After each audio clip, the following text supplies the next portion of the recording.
Hi everyone, the Water Magister here. This is the 20th of October. What we're going to be talking about today is we're going to do a water meditation. We're going to talk about the symbol of Chogopal, which is a symbol that was given to me in a deep state of meditation. We're going to talk a little bit about astral travel, and I'm going to assign you a new set of homework.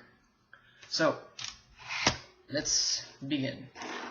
First off, I want to see if all of you have been able to write that love letter to yourself. If you haven't, begin asking yourself why. What's stopping you? What's preventing you from showing that love for yourself? Because you deserve it. Be very mindful of what's coming up, because there's no such thing as there's not enough time.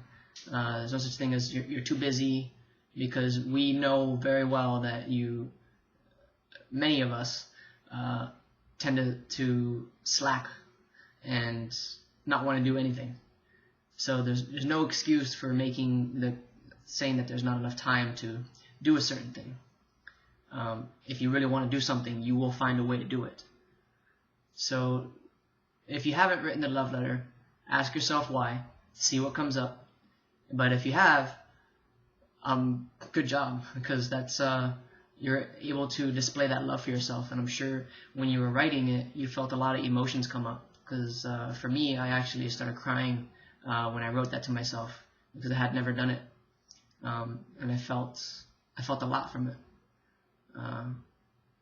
And ever since then, I'm just loving myself more and more. So I would recommend doing it for yourself. Okay? Alright, so I want to talk about the symbol of Chogopal. Chogopal is a symbol that was given to me in a deep meditation. I'm going to pull up the symbol right now so I can show you what it is. If you want to look at it as well, you can go to thewatermagister.com. It's coming up now. It's the symbol that I have tattooed on my back. So I wanted to talk a little bit about what it is, what it means, and how you can use it. Give me 1 second, still pulling up.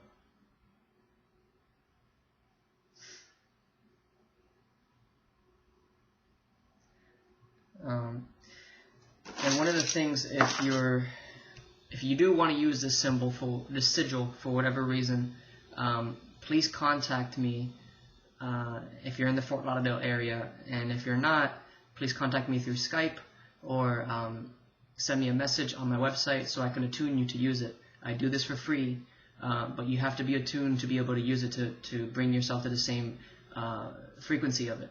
So I do it all for free. I don't charge anything for it. So I want to show you what the symbol looks like. I don't know if you can see that. That is the symbol if you want to go to the website, thewatermagister.com. So when I was in a deep state of meditation, I started seeing this symbol come up. And I thought I was just making stuff up because it was coming up behind the darkness of my eyes. And I didn't think anything of it. And I kept seeing it a couple times. After a while, I just decided to write it down. And when I did, it was like very profound when I saw it fully on a piece of paper. And something told me to tattoo it on my back. So I did, not knowing what it meant just yet. I had an idea, and the idea that I had was when one soul becomes two, or when two souls join in union and become one, or could be the Holy Trinity. So as I was getting the tattoo on my back, before even knowing what it was just yet, I had a piece of information given to me saying that it was I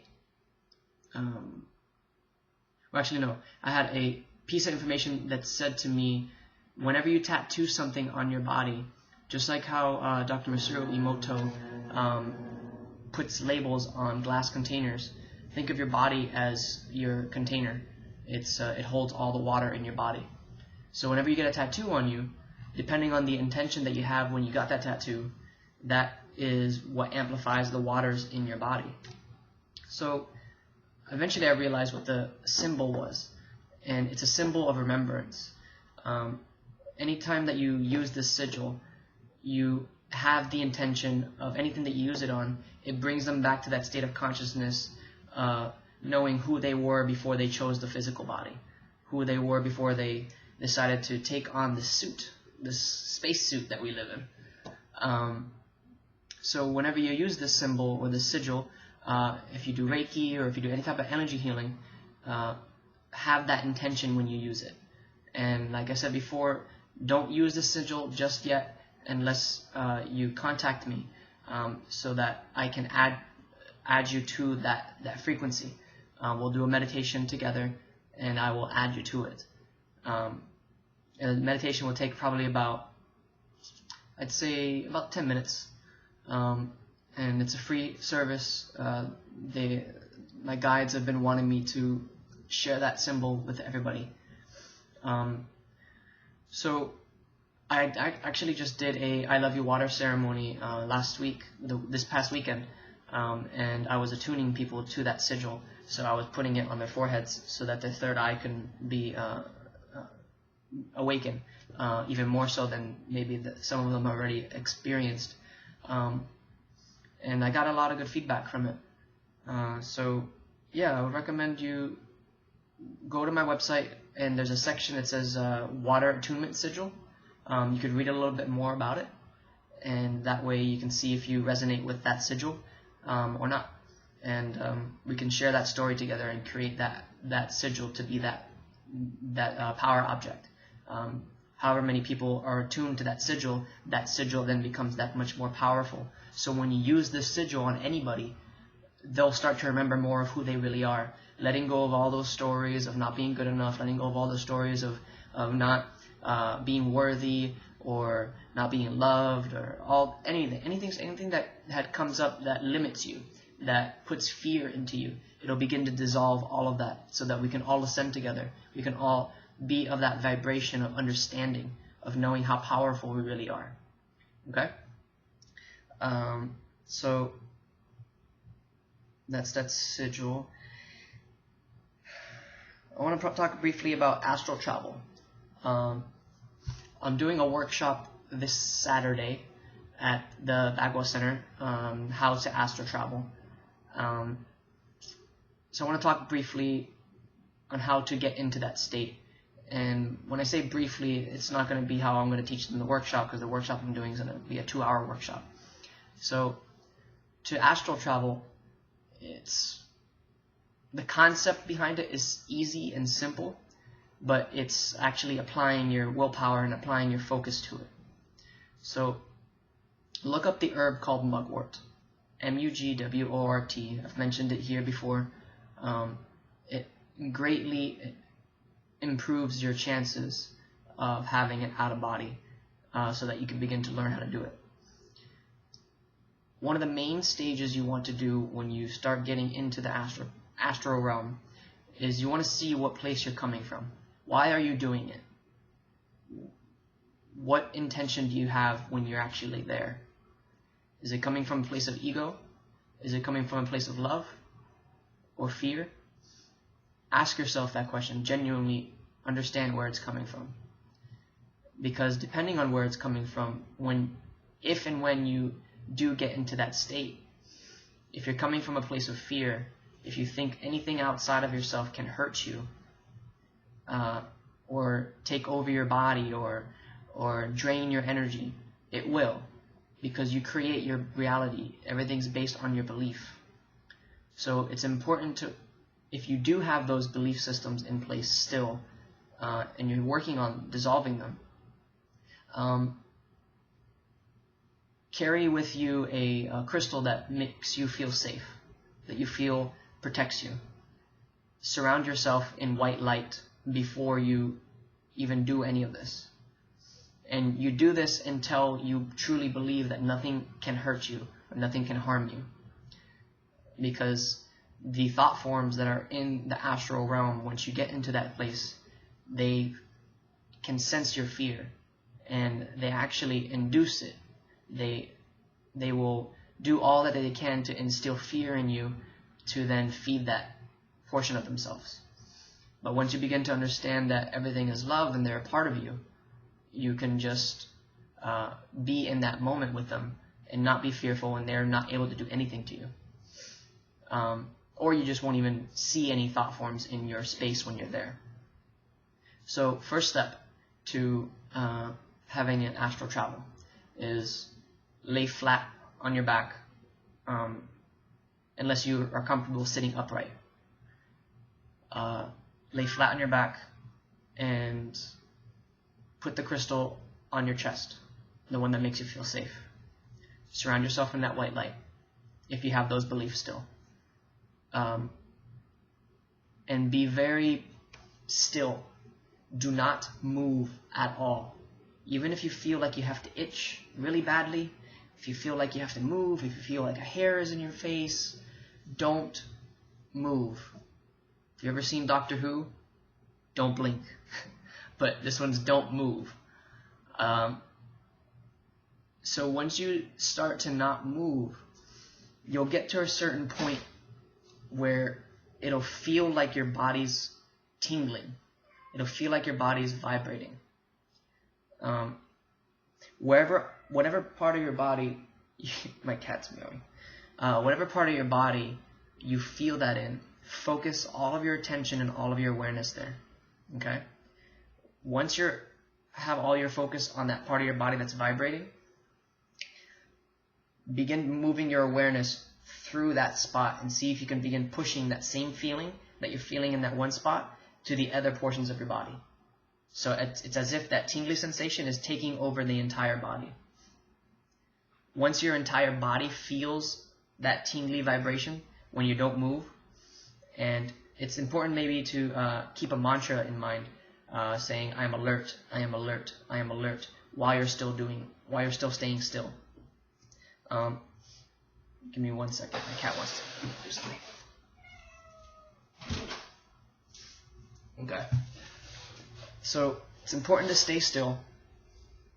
Your body is eventually going to fall asleep, but your mind is going to stay alert. Okay? There's so many different ways to get into the astral, but I'm going to give you one right now. If you want to talk to me separately, I could do private sessions with you, teaching you different techniques that I've learned. And every technique is different to each person. So one technique might work for you, and that same technique won't work for somebody else. So you have to find which one feels most comfortable for you in doing it. So once you get to that vibratory state, once you get to that feeling that your hands are vibrating, your whole body feels like whoa, whoa, whoa, whoa, whoa, whoa, whoa, whoa. Once it feels like that, and you'll even start to feel pressure at the top of your head. It'll feel like you have the wine bottles, the cork, like it wants to pop off. What else have I felt? I felt the tingly. So you feel the tingly, you feel that pressure building. Once you get to that stage, that's when you want to start visualizing things in your mind when you have your eyes closed. So the visualization that I'm going to give you, this is the one way to do it. You're going to visualize yourself rocking back and forth as you're laying down, rocking back and forth, or twisting back and forth, like rocking left to right. But you're not actually moving your body when you do this. You're going to be doing it in your mind, envisioning yourself doing it. Eventually, once you get to that point, you'll feel a separation, and at some point, it's going to feel like you're falling out of your body. Like you'll get a jolt. You'll feel like you fall, and that's a good indication that you're on the right track. Okay? Once you get to that jolty feeling, that's going to be the point where you have to start working on your fear. Because the fear that's preventing you from leaping out and coming out is that fear of falling. And it's also, you have to surrender. You have to surrender your entire self to that moment. not worrying about if you die, not worrying about if something's going to come into you or take your body. All these different beliefs that people create that none of it is really true. That's all coming from a place of fear. As long as you're coming from a place of love, when you go into this, nothing can hurt you. Nothing can harm you. But like I said, if you have those belief systems in place, it's very important to protect yourself in those white fields. Carry something that you feel that will protect you. Because otherwise, your belief system creates your reality. So that will happen if you believe it. So once you get to that state, once I started having out-of-bodies, and this is from my own experience, it's because I come from a very strong sexual background, a lot of abuse, and I was kind of how do I word this? I was kind of a man whore, so I had a very strong thought form revolving around sex, and I could go into that in a different video, but what I'm getting at is once I got into that realm, the very first thing that I wanted to do, because for whatever reason, is I found the closest thought form or the closest entity or the closest soul that was also having an out-of-body, and I would engage in a sexual act with them. It was a sexual union, and it's totally different from the physical, because you can have that same physical interaction, the movements of it, but in that realm you don't have to. You can just be next to each other and gravitate towards them. And that was the very first thing that I started doing for a very long time, and it took me a long time to actually stop that, because it's a very primal feeling. It's a very aggressive thing that was within me. So I'm now celibate for 5 months, and I'm going for 7 months. So the reason, a couple of the reasons why I'm doing it is to cleanse my energetic field from any other energies of anybody else, to provide a clean vessel so I could channel, to provide a clean vessel so I can work on the I love you water, and also to get rid of any how do I word it? Any stories revolving around sex that I had. And now when I go into the realm, I no longer I no longer jump into wanting to have sex with something. So for me personally, that's an awesome step, because now I could actually focus on what I want to do in that place, and not just jump straight into things like that. So that's a little personal for me, but I mean, I've shared a lot of stuff on this place already, so it doesn't really matter. So you might come across that if that is in your stories that you've created for yourself, and that's the second stage. And then afterwards you can come back into the body, and that'll be the astral experience. There's a lot more information that I can give, but in this particular video I'm just going to be very brief in it, because I'm going to go over a lot of it in my workshop. But like I said, if you want to do a private session with, I could do help you induce an astral travel. I can also do it remotely, meaning we can Skype, and I could be on the other end while your computer or while you wear a headset, and I could guide you through on how to get into that state. Just go to the website, thewatermagister.com. What else? And that's pretty much it for today.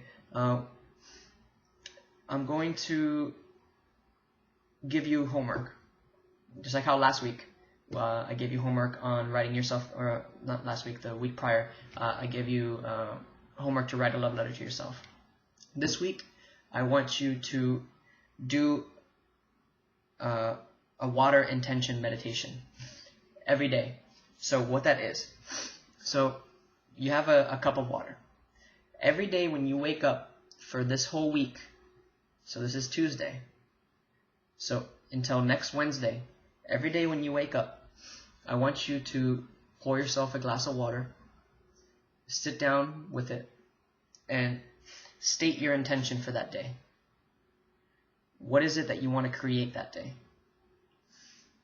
And it's as easy as that. Just set an intention into the water, maybe using the water meditation that I showed you previously, which is you're going to envision the white ball of light in the crown.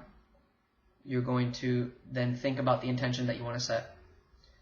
See yourself already living in that intention, and then put that feeling that you get generated from the intention into that white ball of light.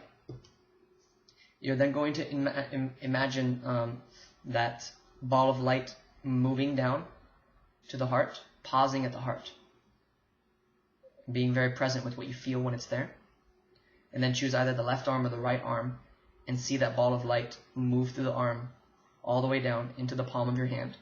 Let it sit at the palm of the hand for a moment. Feel the warmth, feel the energy that's vibrating from the hand, and then envision it going into the cup itself.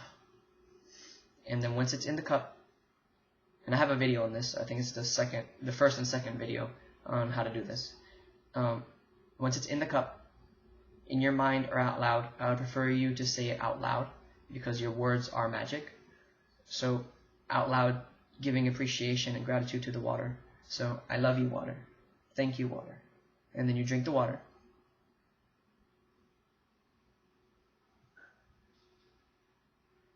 And be very present with how that water flows down into the stomach. And feel the sensations that the water is giving to you. Because the water is communicating with the water in your body. And let it sit.